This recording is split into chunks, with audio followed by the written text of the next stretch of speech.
تتنزل عليهم الملائكة ألا تخافوا ولا تحزنوا وأبشروا بالجنة التي كنتم توعدون نحن أولياؤكم في الحياة الدنيا وفي الآخرة ولكم فيها ما تشتهي أنفسكم ولكم فيها ما تدعون نزلا من غفور رحيم ومن أحسن قولا ممن دعا إلى الله وعمل صالحا وقال إنني من المسلمين ولا تستوي الحسنة ولا السيئة ادفع بالتي هي أحسن فإذا الذي بينك وبينه عداوة كأنه ولي حميم وما يلقيها إلا الذين صبروا وما يلقيها إلا ذو حظ عظيم صدق الله العظيم. الله أكبر. تكبير. الله أكبر. اللهم صل على سيدنا محمد سبقنا صراطك وهدينا صراطك المستقيم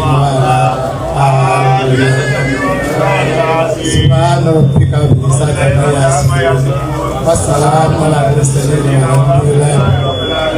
نعم. Àti ká máa wà jàmọ́ ní energy drink ní. Bẹ́ẹ̀ni. Bẹ́ẹ̀ni. Kò sí energy drink kan ní ìṣẹ̀já máa apply ilé ìdíbẹ̀ nínú ara wa.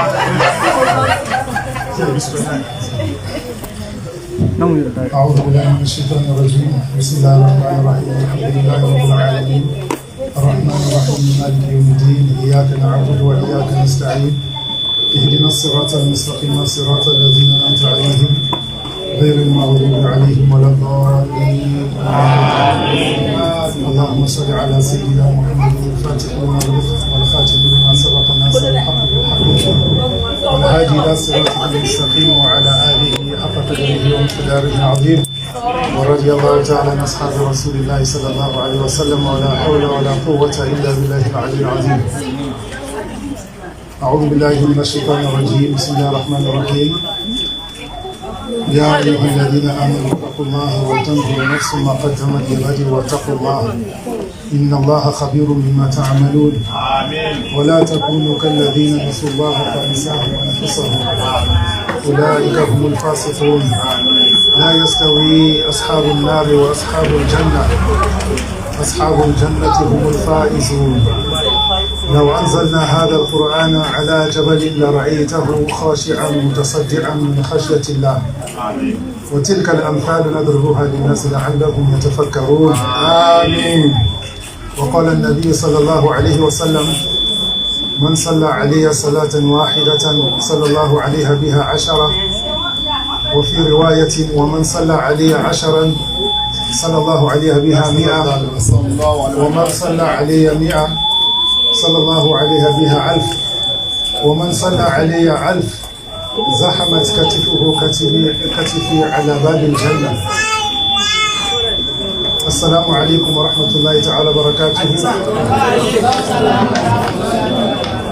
Alhamdulillah, we praise and thank Allah subhanahu wa ta'ala who has given us an opportunity together in this blessed place, a Mubarak place with a Mubarak brothers and sisters.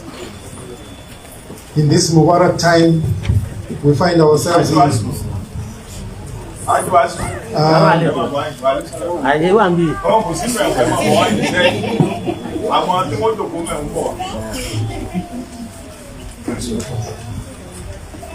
we would like to thank our brother Sayyid Saeed for introduction, but I don't know what he's talking about other things.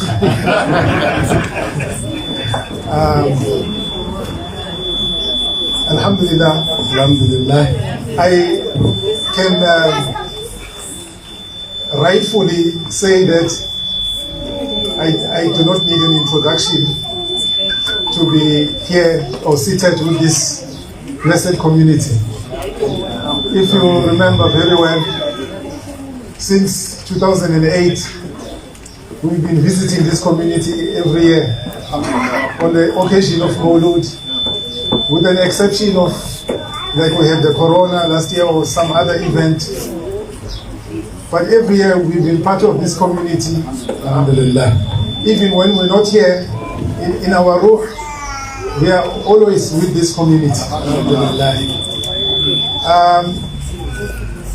The first invitation I received, I think it was back in 2007. That invitation paper, I still have it. It's inside one of my books. When I read, I always see it. When we used to meet at the Queen Street Masjid for celebrating this occasion. But also, they say, "Man lam yashkurin nasa lam yashkurillah." He who has not thanked the people has not thanked Allah. It's also our duty to thank our brother Saeed to give us introduction, even though I feel I don't need introduction for this part of this community. Takbir.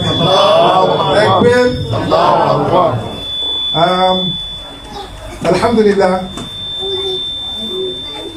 we are truly blessed to be part of this blessed occasion. Last night, I received a video clip which is very much heartbreaking and makes one very sad about what is happening in the Holy Lands, in the Hijaz area, in Saudi. Now they call it Saudi Arabia. But before maybe 200 years, we don't know this name. If you read the books of Islam,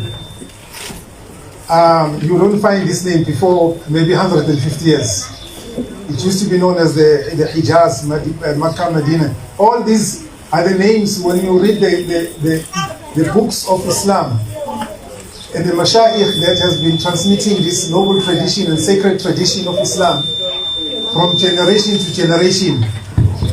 The names of Medina Munawwara, these are the names that we hear about. Today being in the Western world, according to the Gregorian calendar, what they call the Halloween, because the month of October is a month in which, in the Western world, when I say Western world, I don't mean Western in the sense of the people, but Western in the sense of the ideology, the culture, the civilization. Because there are many blessed luminaries that you find in the Western world who are part of the Muslims, including some of our Nigerian brothers and sisters that, in the same way how they've joined us here in South Africa, they've also joined other communities elsewhere in Americas and in the Western world, what we call the Western world today. Spreading the light of Islam, like our brother had mentioned, we have a long history with our Nigerian community because we received the light of Islam and the tariqah, the spirituality of Islam through West Africans. And we are forever indebted to them for this service that they have done. My Amir, when he was talking, never think that your coming here was just to make a hijrah in order to have other opportunities in life, but Allah used you, whether you know it or you don't know it, to introduce all the people in the SADC region. I'm not going to say South Africa, in the SADC region, to smell the fragrance of who Rasulullah was. Because before we meet the West African peoples in this country, we don't really truly understand who Rasulullah is. Because we take our Islam and teachings inwardly and outwardly from the West Africans.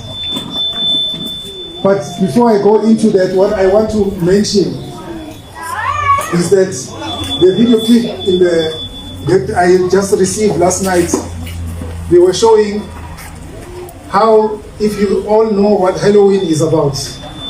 Halloween is an event in which some celebration about yes, it's linked with the people who are part of the satanic religion. They use these occasions also to do certain rituals, even though not in public. But we know from some of the people who have once practiced Satanism, when you talk to them, they will tell you that this is some of the rituals they do in this particular event. For the first time in the history of, since 1,400 years ago, we have this celebration is taking place in the Holy Lands today. And part of the reasons that lead to this is the idea of the people remembering Allah. When you see a group of people gathering together and say, no, what you're doing is bid'ah or is shirk. When the night and the day in which the Prophet ﷺ was brought in this life, and people say, how come you celebrate this day? Because this is un-Islamic, because this is what the non-Muslims do. Now when you remove all these traditions, which by the way is also not true, because when you read the hadith, like in the Jami' al-Tirmidhi, a group of Sahabas radiallahu anhum ajma'in were gathered together in one gathering from different tribes, nationalities. There were Africans, there were Ethiopians, there were people from Roman. Suhail radiallahu anhu was from Rome. He was a white person from Rome. He was part of the companions of the Prophet sallallahu alaihi wasallam. Of course, there were people who were formerly Jews that moved in Medina, and they accepted Islam when they saw the Prophet sallallahu alaihi wasallam.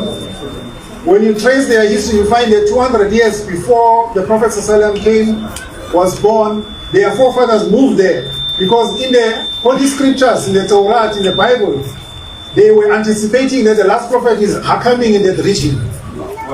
And for this reason, they migrated in Medina to prepare for his coming. So they were gathered together in one gathering, and they were making praises of Allah and the Prophet sallallahu alaihi wasallam. When the Prophet sallallahu alaihi wasallam entered the gathering, he asked, what is the reason for this gathering? And the manner he asked, there was complete silence for a moment, because they felt the Prophet didn't tell us to do this. We just decided to come on our own and do this praises and singing of the poems and the qasaid and the nasha'id and the dhikrs out of happiness. Then the Prophet ﷺ asked again, what has led you to be in this gathering? What is going on? And then they said, no, we are gathered here in order to be grateful to Allah that He has blessed us with the religion of Islam after we had misguidance. We're thanking Him that He blessed us with you now among us. We are able to be on the path of salvation, to celebrate the Prophet sallallahu alaihi wasallam, to celebrate the Holy Quran, to celebrate Islam. Rasulullah asked, he said, is this the only reason why you gathered here? And then they said, yes, there is no any other reason. This is the only reason why you gathered here. Rasulullah said, because Jibreel alayhi salam had just come down from the skies now. Allah is praising all of you in the heavens. That you are here gathered for this specific purpose.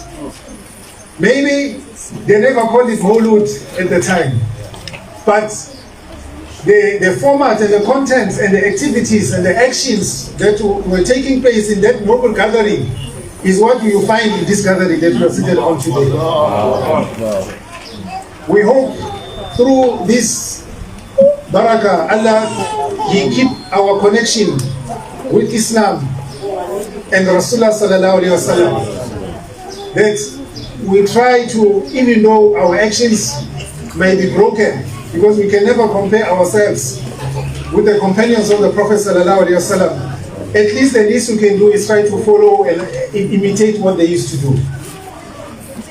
So when gatherings like this are banned from taking place in the Holy Lands for centuries,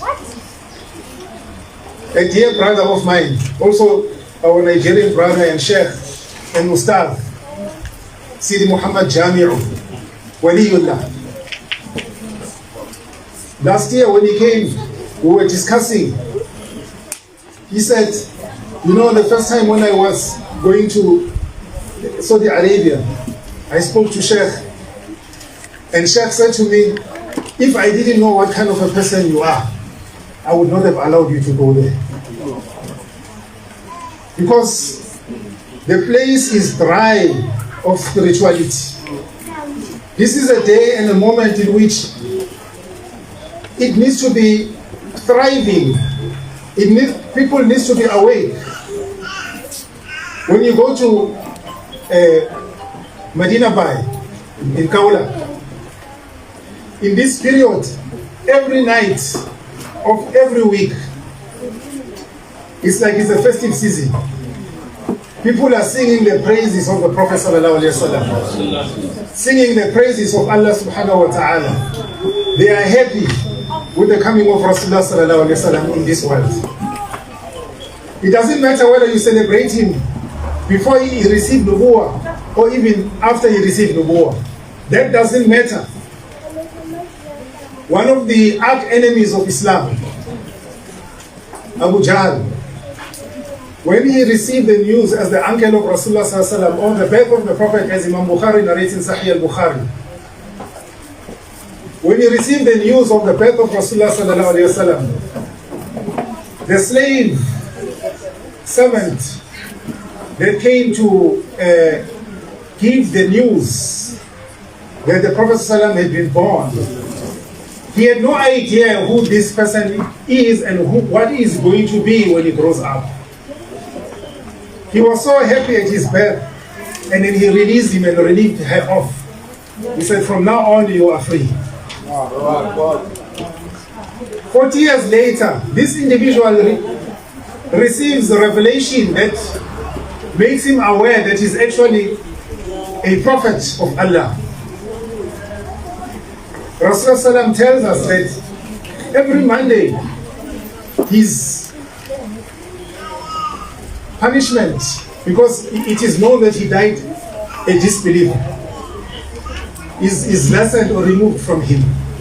He is allowed access to drink water because he was so happy he even released a servant girl who came and gave news of the birth of the Prophet ﷺ. Now this is somebody who died not believing in the book that was revealed to the Prophet.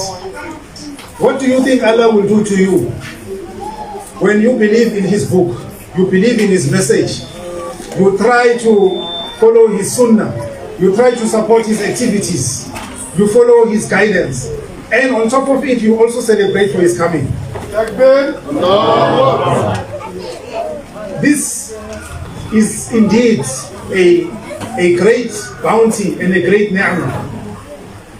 When my brother informed me, Sidi Ibrahim, about this program, I became so happy in my heart.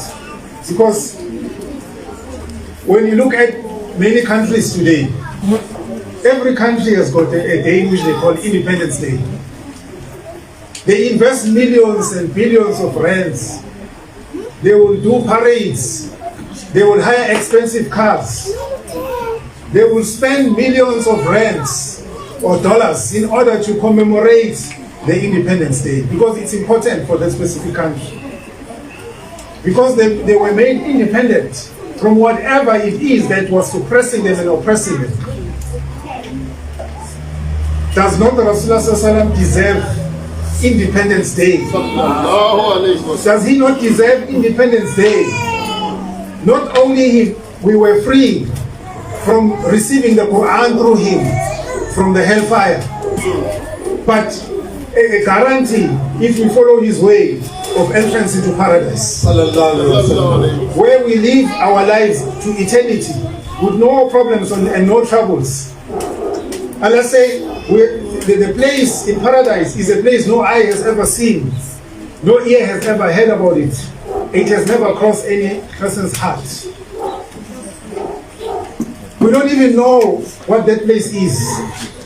But Allah has described whatever He described in the Holy Quran just to give us a taste of what it will be like when you are there. Allah speaks about the 4 rivers that you will find in paradise.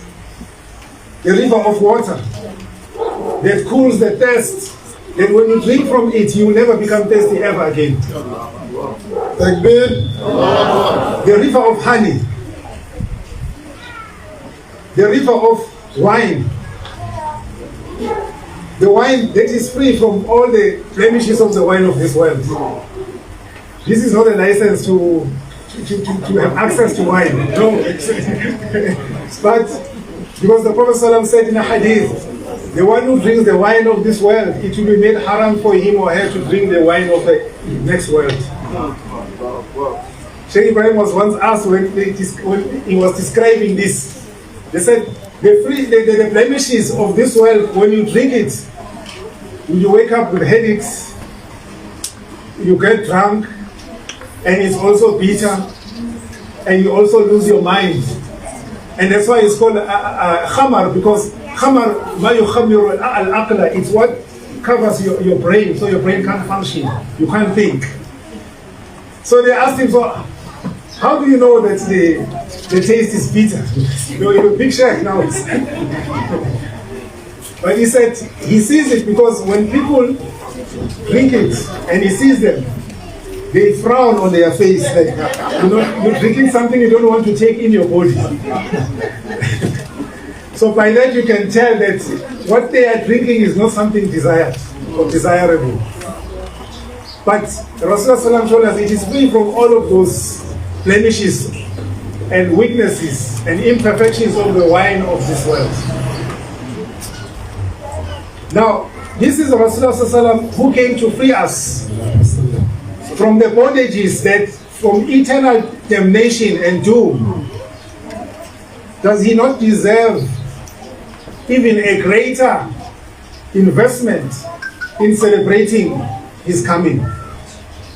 Yes, himself he celebrated his birthday.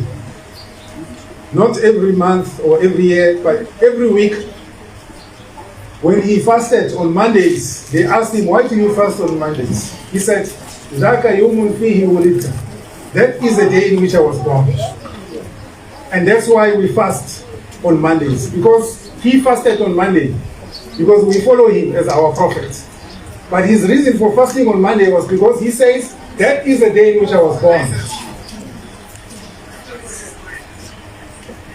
In Surah Al-Kahf, in Surah Maryam, Allah speaks about the birth in a joyous way of Isa alayhi salam.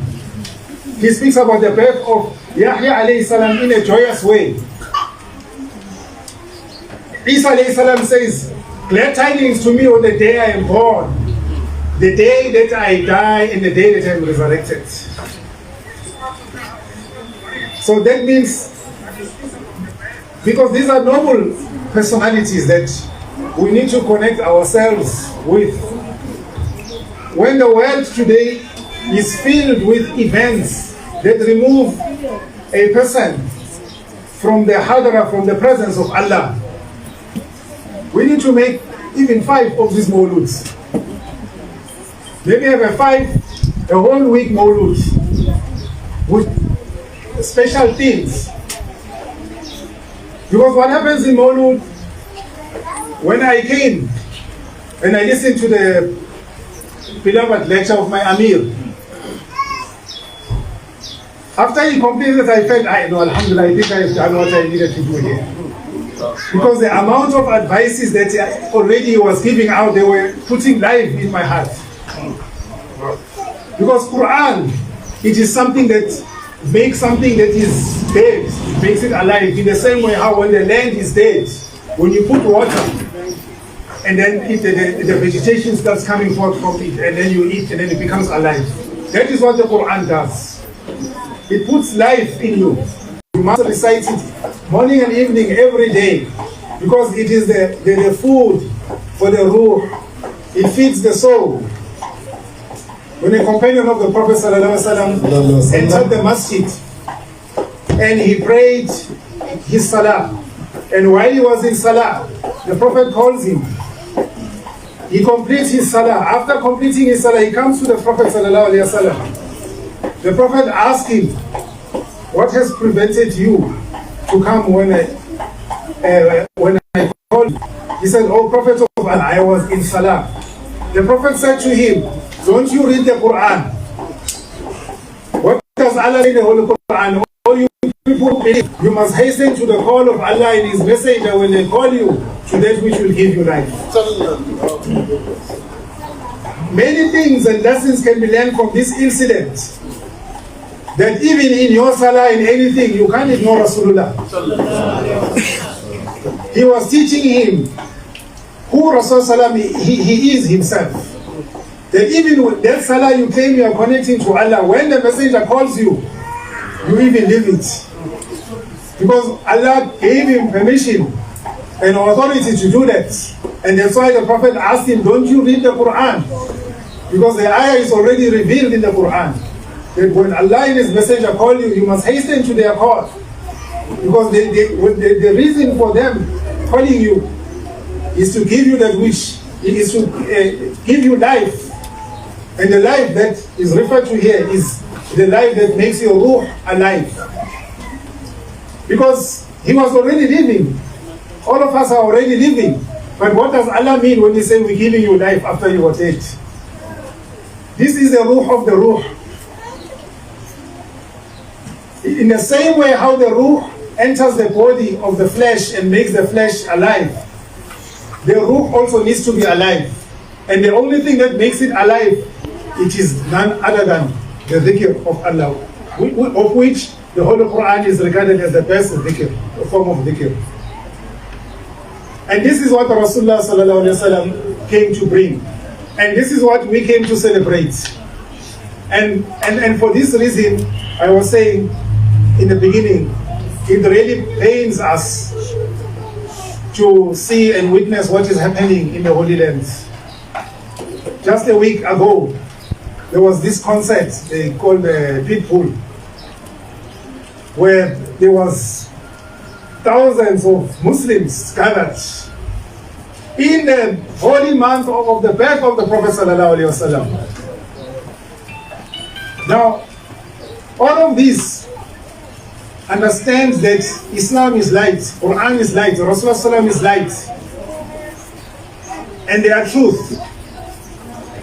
When the light vacates a place and gets removed from a place, darkness must come. That's why Allah says in the Holy Quran, جَاءَ الْحَقُّ وَزَحَقَ الْبَاطِلِ فَإِنَّ الْبَاطِلَ كَانَ زَهُوقًا. When the light comes, when the truth comes, falsehood must disappear, because falsehood is bound to disappear. But when you are in a place where the light descended and you try and put it off, then we need to read history. You know, when you read the Quran, many people they read the Quran, Allah talks about the Bani Israel, how they were hard-necked, how they did all the wrongs in which they did, and how Allah sent various calamities and atrocities upon them due to their ways. And people feel that this was just only for the Bani Israel. No, it's for us. Quran is for us, not for the Bani Israel. Allah is telling us what happens to a nation when it's given a guidance and they abandon that guidance and they leave it. This is what Rasulullah ﷺ came to do, is to put lights, the nur, in the hearts of people. But we understand that the Rasulullah sallallahu alaihi wasallam, many people talk like this because they don't know and they don't understand who he is. When you don't understand the value of a thing, if you have a diamond in front of you, and then you think it's just a broken glass, you can throw it, you can leave it anywhere. Or if you have gold, and you don't understand what's the meaning of having gold, and in your windows you decorate it, and people passing by and they see the gold, in your mind you're decorating with it. Like what is happening nowadays in the Muslim homes. They will decorate with the writings of the Quran in their walls. But they don't really understand what is the contents of those ayats which they are decorating their walls with. Thieves will come and enter and steal the gold because they understand what the gold is.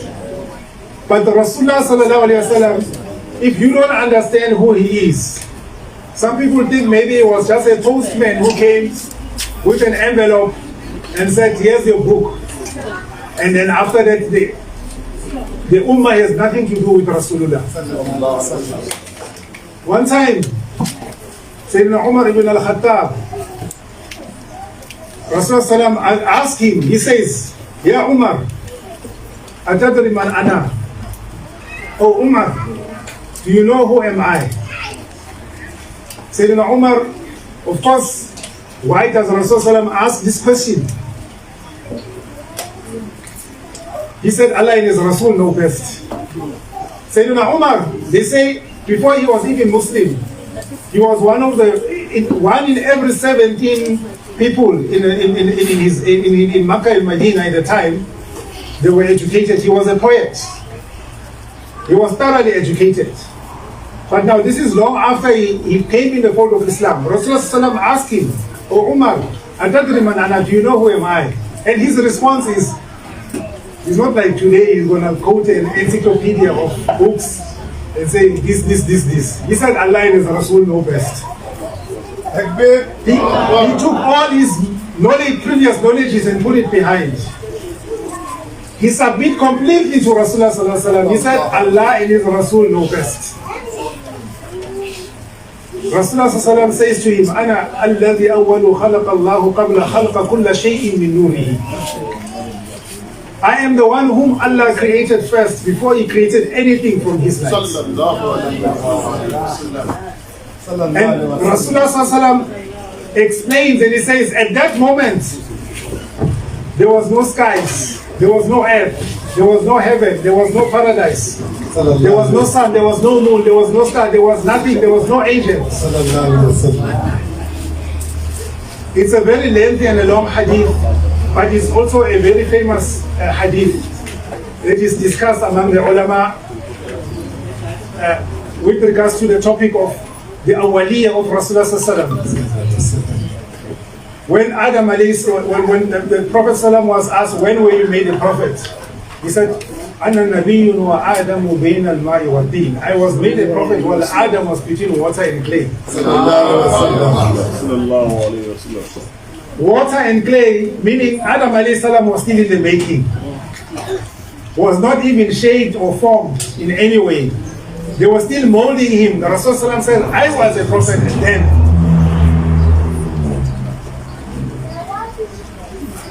Now, why did the Rasulullah want to ask Sayyidina Umar with regards to who he is?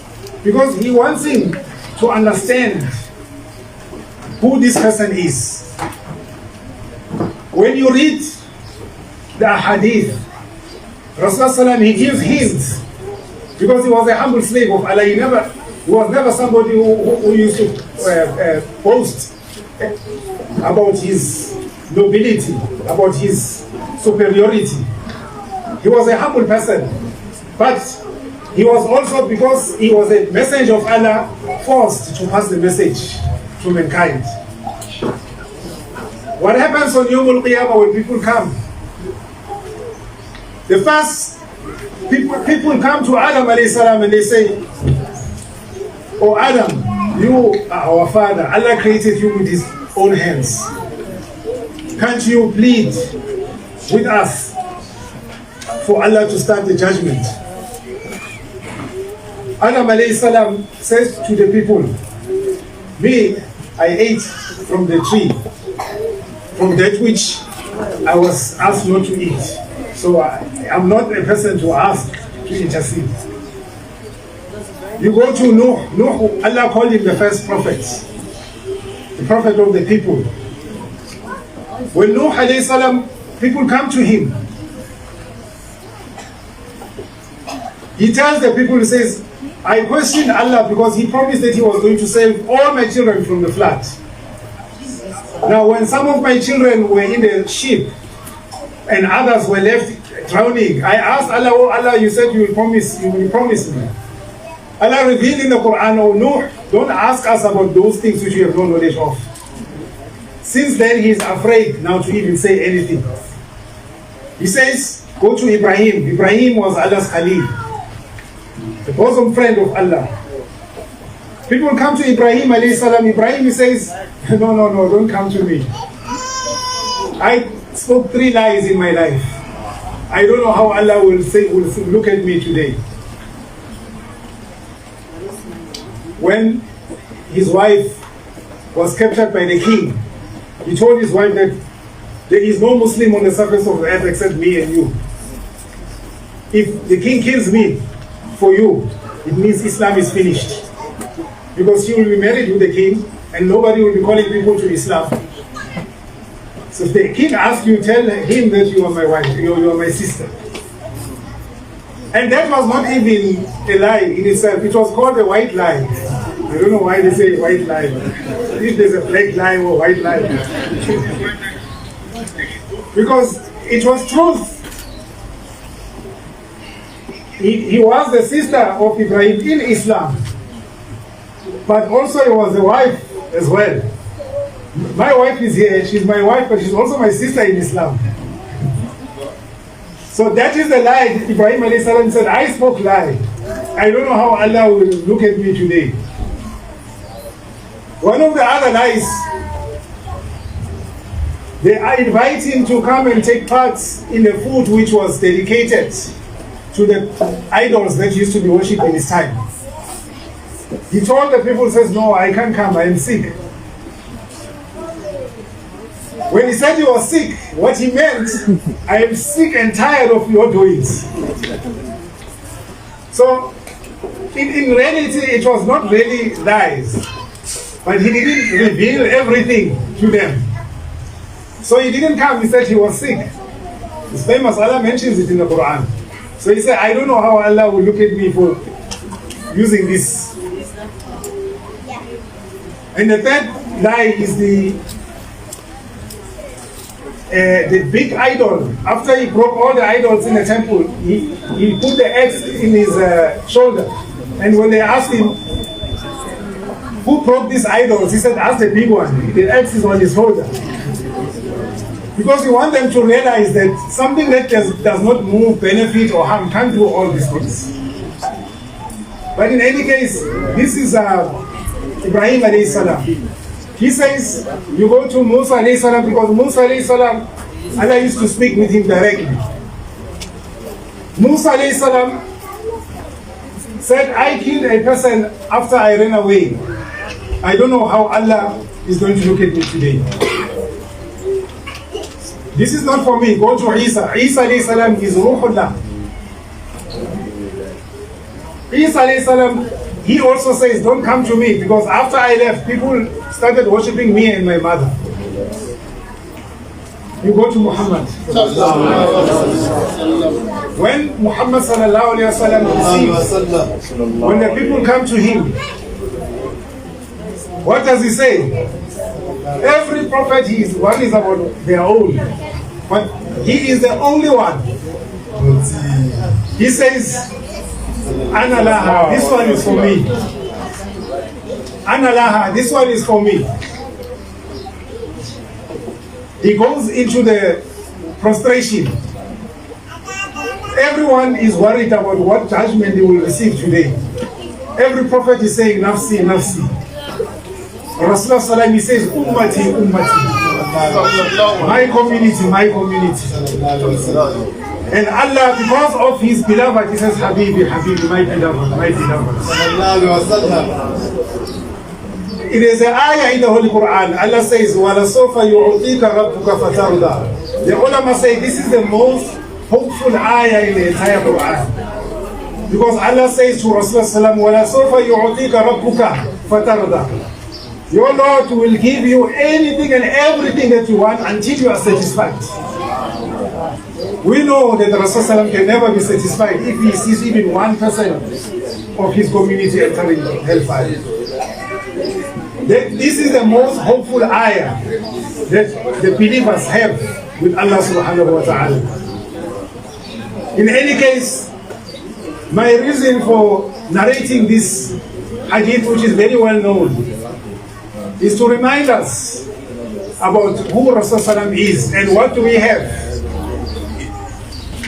and why it's important, why he matters. If you claim to love Allah and you disregard Him, Allah also don't care about you.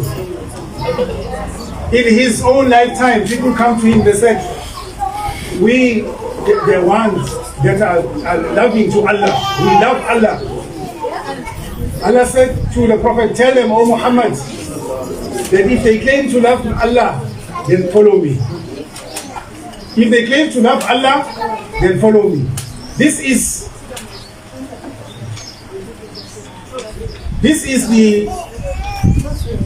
the personality of that person whom he does not speak for himself. Allah speaks for him. Allah is the one that speaks for him. There are many examples you can narrate in the Holy Quran to understand who he is. When people were coming to his house because they were invited to eat, Rasulullah, he wanted to go rest and carry on with his business, but people was busy talking, you know, what they call after party. Sometimes the cars here, you find them, they are still in the parking lot. And the owner of the house, he wants to lock the house, but now people are still catching up. The same thing happened. Allah revealed the ayahs in the Quran. He said, all you people with Iman, when you finish, after you've been invited, disperse. Because it harmed Rasulullah, but he's shy to ask you, but Allah is not shy to tell you. Takbir! Takbir! Takbir! All of these, they tell you that Allah cares about Rasulullah. When you read the Holy Quran, sometimes you read the Quran, you think Allah is talking to you. Allah is not talking to you, He's talking to the Prophet. He said that Holy Quran is a dialogue between Allah and the Rasul.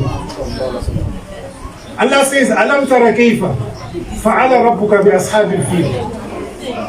Did you not see how your Lord dealt with the people of the elephant? When you look at the word tara in Arabic, it refers to, it's a singular. Allah is talking to one individual, and this is Rasulullah sallallahu alaihi wasallam. And he talks to him as if he should have been a witness. But we know the incident of the elephant took place before he was born.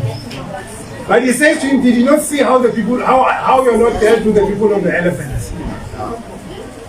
I will end there. سبحان الله وبحمده سبحانك اللهم وبحمدك ونشهد ان لا اله الا انت نستغفرك ونتوب اليك. اللهم صل على سيدنا محمد الفاتح لما أغلق والخاتم لما سبق ناصر الحق بالحق والهادي الى صراطك المستقيم وعلى اله حق قدره ومقداره العظيم.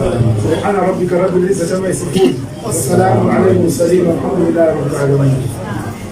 Takbir! Allah! Takbir!